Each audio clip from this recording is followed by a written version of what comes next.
बोधकथा. एक सोनार होता. त्याच्या दुकानासमोरच एक लोहाराचे दुकान होते. सोनार जेव्हा काम करत असे तेव्हा सोनाराच्या दुकानातून हळू आवाज होत असे, पण जेव्हा लोहार काम करत असे तेव्हा मात्र लोखंडाचे काम होत असल्याने मोठा आवाज होत असे. तो आवाज मोठा, कर्णकर्कश असे. एके दिवशी सोनाराच्या दुकानातील एक सोन्याचा कण कसा कोण जाणे, पण लोहाराच्या दुकानात जाऊन पडला. त्या सोन्याच्या कणाची भेट एक लोखंडाच्या कणाशी झाली.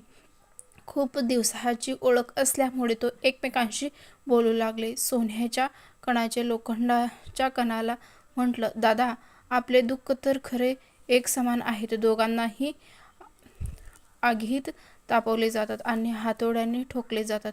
मी तर बाबा चुपचाप हे सहन करतो, पण माझे काय? लोखंडाचे कण सोन्याच्या कणाकडे पाहून दुःखी स्वरात म्हणाला, अरे, तुझे म्हणणे अगदी बरोबर आहे. दोघांनाही तापवणारी आग एकच आहे आणि ठोकणारे हातोडे एकाच धातूचे आहेत. पण खरे दुःख याचे आहे की तुला ठोकणारा हातोडा हा तुझ्या कोणाचा लागत नाही, पण मला ठोकणारा लोखंडाचाच हातोडा हा नात्याने माझा भाऊच लागतो.